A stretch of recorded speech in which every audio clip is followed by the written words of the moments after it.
हमारे साथ है विक्रम मेहरा ऑफ सारेगामा और संजय टंडन जी जो इस तरह के करता धरता है। आज ऐतिहासिक दिन है और अक्सर हम इवेंट्स पे या प्रेस कॉन्फ्रेंस में सवाल पूछते हैं, लेकिन आज जो पीछे हमें दिख रहा है singers and musician sign historic agreement with music labels, तो हमारे साथ एक म्यूज़िक मोगल है मेहरा जी।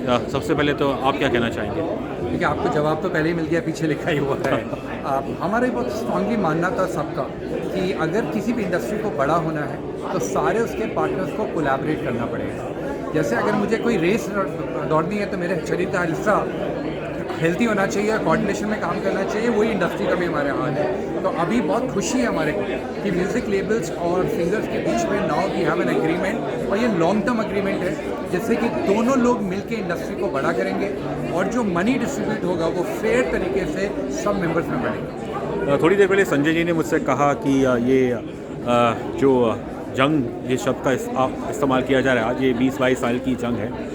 As a music label sir, आपके लिए सबसे बड़ा क्या चैलेंज था इस चीज़ को लेकर? हर चीज़ के दो पहलू होते हैं। असली चीज़ जब हो जाती है जब आप अगले का पहलू को सुनना शुरू कर दें। हमारे लिए आई थिंक बहुत बड़ी ब्लेसिंग संजय रहे हैं, अनुज जी रहे हैं, सोनू रहे हैं कि उन्होंने सुननी शुरू करी, हमने भी इनकी बातें सुननी शुरू करी, और फिर पीयूष गोयल जी का सर पे हाथ रखा हुआ था, उन्होंने भी हमें मार्गदर्शन दिया कि इसको पैचअप करो, और किसी भी पैचअप में कुछ देना होता है और कुछ लेना होता है। तो दोनों पार्टी ने मिलकर यह काम कर रहा है और आज हम कह सकते हैं हम सब साथ साथ हैं, हम एक हैं।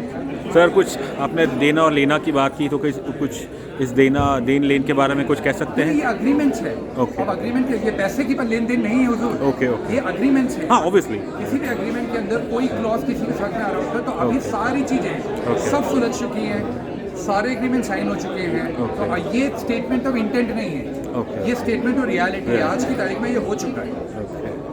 And so obviously as a music label, you know, obviously जो एस्टैब्लिश्ड सिंगर्स हैं, you know, I think they will obviously they are there to look after themselves, but जो सिंगर्स कई इतने सालों में, 100 साल में हमारी इंडस्ट्री में थोड़ा बहुत काम किया और फिर वो गायब हो गए, तो आई थिंक ये चीज़ उनके लिए ज़्यादा बेनिफिट करेगी आपके हिसाब से? देखिए, ये मैं संजय जी से बोलना चाहूँगा, पर मैं इतना कह सकता हूँ जिसका जितना शेयर है, ये हम इस तरह पे इतना भरोसा है हम लोग के बीच में जो डील्स बनी हुई हैं, सबको उनका फेयर शेयर मिलता जाएगा, चाहे वो पुराने हों या नए हों। जो भी जिसकी रॉयल्टी, जो गाना उनका बचता है, एक्सप्लॉइट होता है, जिसकी वजह से पैसा जनरेट होता है, जब वो होगा तो सारे को अपने हिसाब से शेयर से मिलेगा, चाहे वो पुराने हों, नए हों, 1960s के सिंगर हों या अभी 2000 के सिंगर हों, या सूफी सिंगर हो, डिवोशनल सिंगर हो, पॉप सिंगर हो, फिल्मी सिंगर हो, नॉन फिल्मी, कुछ नहीं, they all have to be members of इसरा।